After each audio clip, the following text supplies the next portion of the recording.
guys, welcome to Reviews with SDA. Yes, your girl Symbiat here again. Ooh.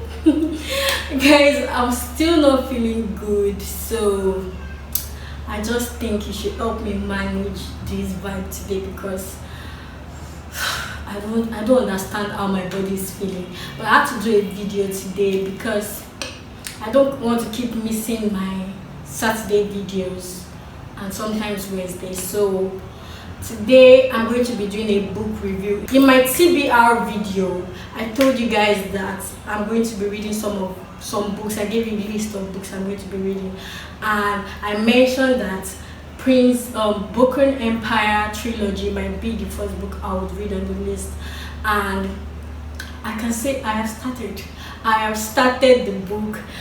And that's what we're going to be doing a review on today.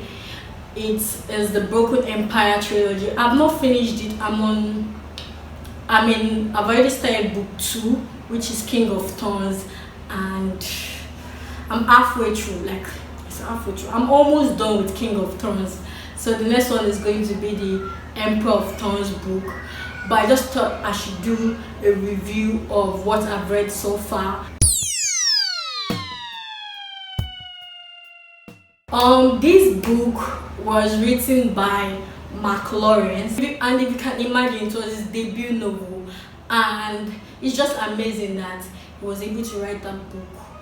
And it was maybe he has written other books before writing Broken Empire, but that was the first book he published. So it's just amazing that it turned out so well. And since it was released in 2011, people are still talking about it till date.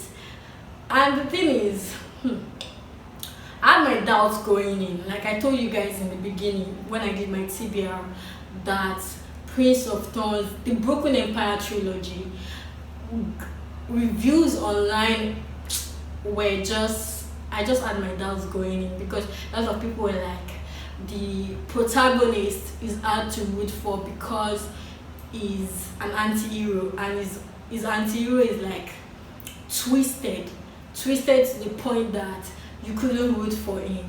So I just want to let you guys know my thoughts on this book, and if I was actually rooting for, I can't pronounce his name, is it Hog?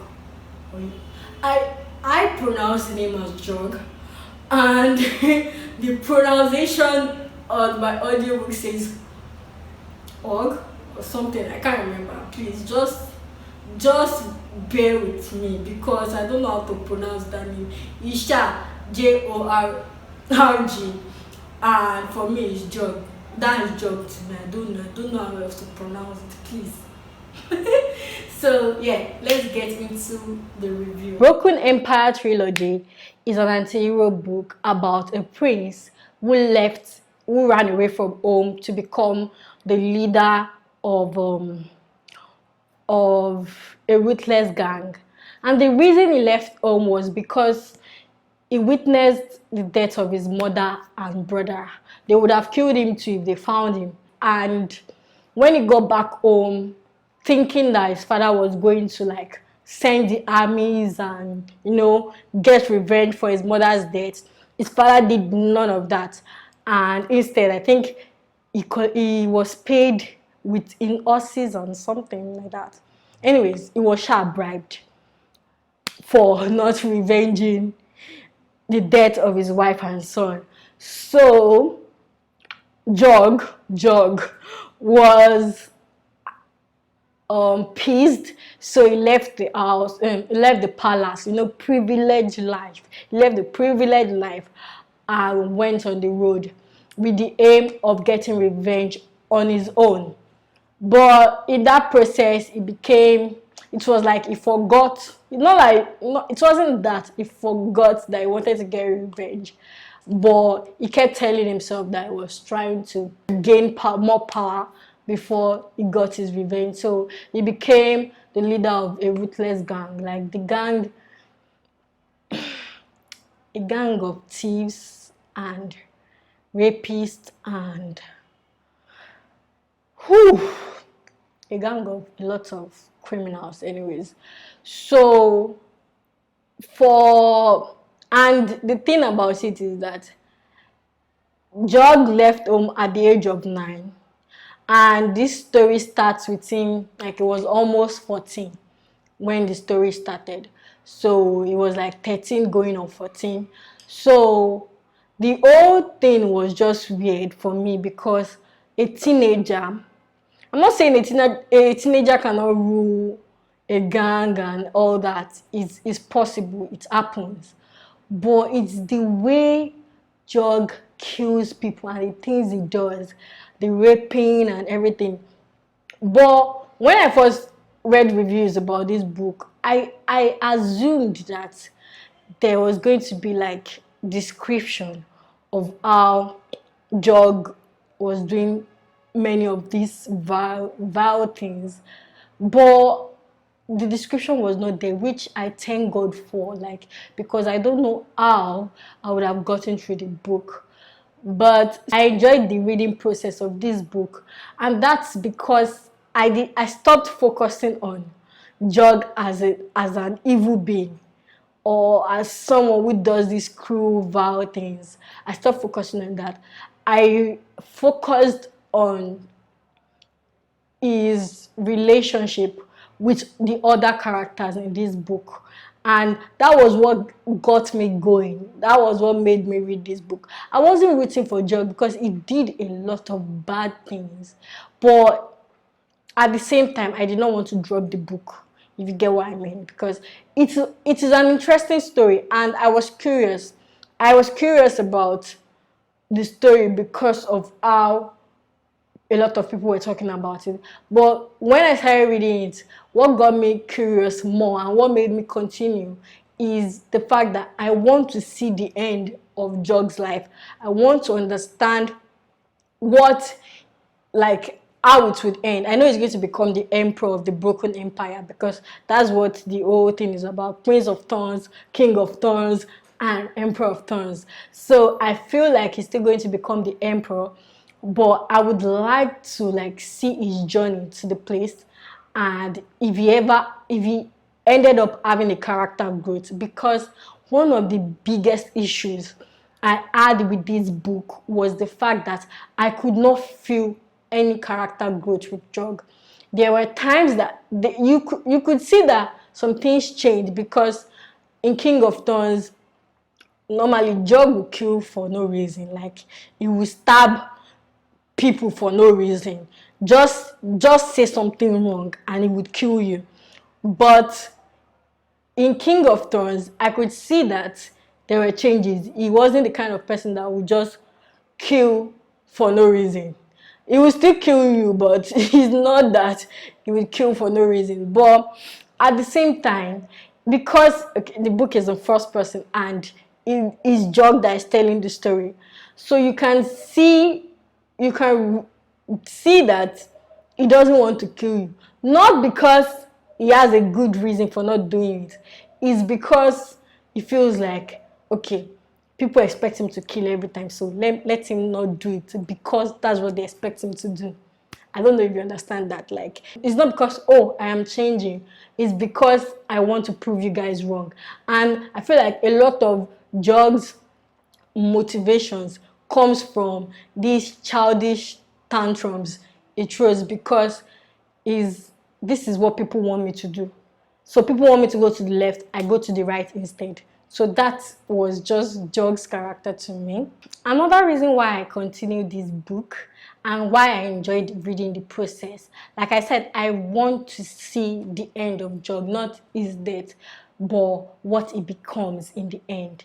And if he's going to become this emperor, or if he's going to like rule because he wants to like help his people, not just because, oh, people are saying I can't do this, so I'll do it. I want to see if there's going to be a character growth at the end or in the middle or somewhere. But as so far, even in King of Thorns, there's not much, there's no character growth. Honestly, there is no growth. It's like it's just moving in one line. And I don't know, maybe it's because it's an anti-hero book, but I feel like every protagonist should have a bit of character growth. Like, That is how we know that you're learning from your mistakes. That's how I feel like you would know that a character is growing. You can see the growth process and everything about this particular character. And I don't know, that's just the reason why you follow a character, because you are seeing the growth process and everything. I don't know, but I can't feel any of that from Jog. And maybe again, maybe this is because it's an anti-hero book and one that was written so well again. So maybe that's the reason, but I'm not getting it. And that is like one of the biggest issues I have with this book. But aside from that, even if I am not rooting for Jog, because many of his decisions took innocent lives, even if I'm not rooting for him, I also want to see him beat his father, because, man, even though I don't like, it says a lot about Jog's father, the king, King Olidan. And the thing with this king is that even in the first book, it was only mentioned once or twice. Like, not mentioned, like, you read about his character once or twice or three times, I can't remember. But that character stayed with me throughout the book. And that's because even if the man is not evil, like, he's not like this evil dark lord that's killing people and all that, or that wants world domination, you could see that he's a terrible father, like a terrible, terrible father. And I just want Jog to win against him. And I know that revenge is not like the goal, and it's not good, but I just feel like if he had tried, his son wouldn't have ended up on the path he went. And yeah, and would not even have a story. So but that aside, let's even forget that the father did not get revenge and that pushed his son outside. But now his prodigal son came back home after, you see, after 4 years on the road. He came back home, and like, instead of his father to welcome him back, I mean, like, that's what any father would do. I mean, your first son that has been gone for years, you even thought he was dead, came back home, but his father stabs him instead.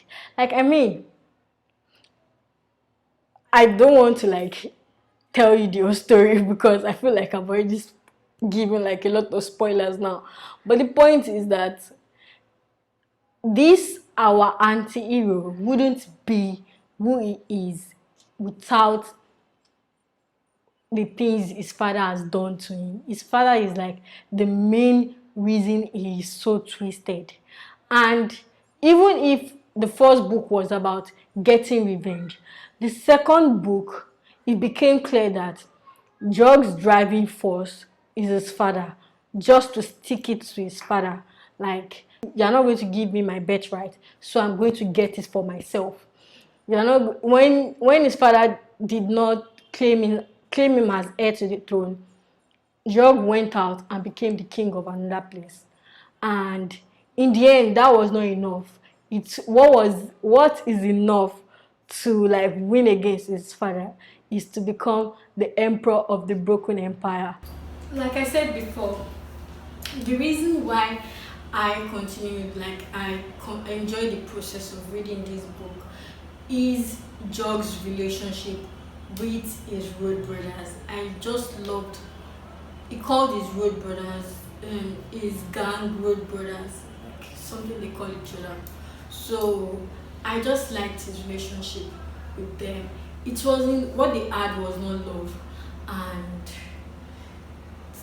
it wasn't even loyalty, it wasn't brotherhood, it was a twisted kind of relationship. And I mean Jog with these people, not all of them together.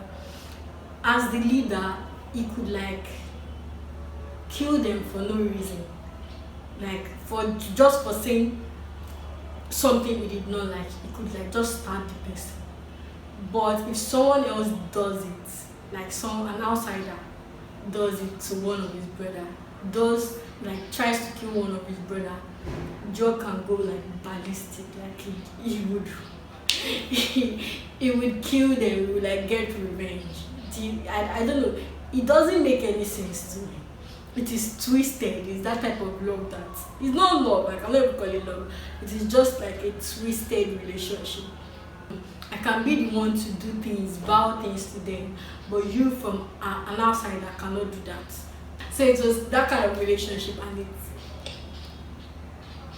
was weird, but it made me enjoy the reading process. It made me continue. And Jog's relationship with Samakin, if you have not read the book, you don't know these people, but with Samakin and the Nuban, they were like his conscience. You know how you have one angel on your shoulder and one devil on your shoulder, you know, that conscience. John did not have that. He did not have something telling him, oh, what you're doing is wrong. He did not have that in the back of his mind. What he had was, should I cut off her hand or cut off her head? That was what he had. So those two people, the Nuban and Makin, were like the conscience for him. He did not listen to them most of the time. He never listened to them. He never listened to them. But you could see that he respected them and he respected their opinions, even though he doesn't listen to it. And there was another person, like towards the end of book 1 to 2, who was like a father figure to him. And I just loved reading his relationship with that man, because John had a bad father. He has a bad father. So a terrible father. So this man was like the only person that actually gave him fatherly love. And even if they did not mention it for a part of the book, that was the sense I got from the man. He was like a father to Job. And in the end, there was a part that they mentioned it. I don't think you needed to mention it. You would see it from their relationship. It was not the normal traditional father-son relationship, but it felt like he was the father figure into his life, which was amazing for someone like him. And like the reason why I just continued reading this book was to see Job's relationship with the rest of the characters, like everybody else around him, and I enjoyed it. That is what I really enjoyed. I tried to forget the fact that he did vile things and like he killed people for no reason and all that. There was no need to root for him in that. But if you think about it in the sense that, oh, he has to win against his stupid father, yes, I was rooting for him in that sense. But everything else, all the times he tried to kill people, I did not like it. The thing about anti-heroes is that they have there are two types of anti-heroes. One with a clear motivation and one with an unclear motivation. So for example, Robin Hood is an anti-hero and he had clear motivations like stealing from the rich and giving it to the poor. His motivation was to provide for the poor, but he did so by stealing from the rich. Stealing is a crime, so that is why he's an anti-hero.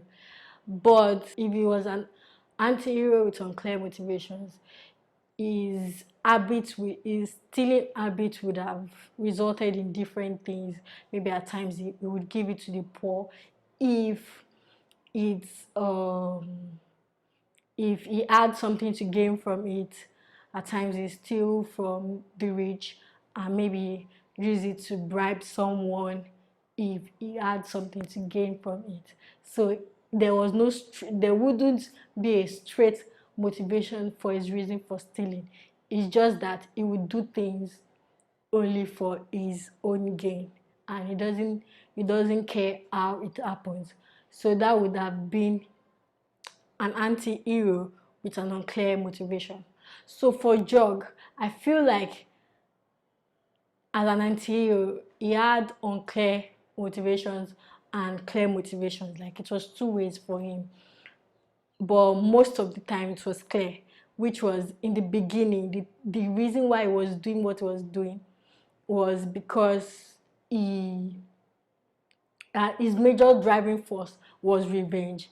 Then it later became like sticking it to his father for not giving him his birthright. But on different occasions, he did some things for no reason, no particular reason, like looting a village, killing people for no particular reason, just because he wanted to do it, not because there was a driving force for it, there was a motivation. So I felt like it was both. Like there were times that it was clear and there were times that it was not clear. So that's how I saw Jog's character as an anti-hero. And so all in all, this book was like great for me. I enjoyed reading it. I did not support Jog's um decisions. I wasn't rooting for him, even though I wanted him to beat his father. And but I enjoyed reading him because of his relationship with other characters, and I was curious to see his end, and I'm still curious. I at least I've enjoyed Prince of Thorns and King of Thorns so far. I don't know if I'll do a review for the Emperor of Thorns when I'm done with the whole trilogy, but whatever happens, I'll let you guys know. And another issue I had with this book was the fact that I don't know, because it was his debut novel. McLaurin's writing for me was not captivating. If not that I was curious about Jog as a character, I don't think I would have gone through the first book, because especially the first book and the beginning, like the first 3 chapters or so, it was hard to keep up. I did not enjoy the reading process. The writing was kind of difficult to follow. But by the time you get into the the rest of the chapters, after like maybe chapter 3, you start to like understand the process. But I did not really enjoy it from the beginning, and it was my curiosity that kept me going as for the writing. And as for Jog as a character, I feel like McLaurin created an excellent anti-hero, an anti-hero that you could not even root for. But if not for the characters around him, maybe I wouldn't have like continued to read this book. Because it's surprising for me, because there are times that the heroes, the protagonists in some books, that are actually heroes, they're not anti-heroes, I stop reading them if I find them annoying. But the thing is, an anti-hero that I couldn't root for the things he was doing, I was still able to read him, because not because I liked his character, but because I liked the people around him. So it's just kind of surprising for me that I followed through with this book. So I enjoyed the character. Um I enjoyed reading the character. I did not like him, but I enjoyed it. So McLaurin did well with writing of an anti-hero. It's just that he was too evil for many people to like. So if you don't like grim dark books, please don't read this book. It's not for you. And also it's not. It is high fantasy, but I I just feel like I like the essence of magic systems in fantasy book, and I did not get that in this book. There was magic, but not unexplained magic. It wasn't that it made the book bad, but I just felt like you'd hear there were witches, seers, and all that. Um, some weird people who could read your mind and all that rubbish. There was the essence of magic, but it wasn't magic that was explained. There was necromancy and all that, but it wasn't something that was explained. I really like to feel the magic system, but I couldn't feel it in this book. Honestly, it's the characters that kept me going for this book, and the story and the plot that kept me going. So thank you for watching this review. um I think I enjoyed talking about Jug's character for some reason, for some weird reason. I I enjoy talking about it with you guys. So thank you for watching. Please like, subscribe, and comment below. If you have read this book, let me know what you think. If you have not, let me know if you are going to be reading it and if you are not going to be reading it, because honestly it's difficult to say you want to pick up this book, but if you are a curious mind like mine, maybe you should. So I don't know, I enjoyed the book. I did. It's not mind-blowing enjoyment, but I actually did. So yeah, thank you so much for watching. Bye.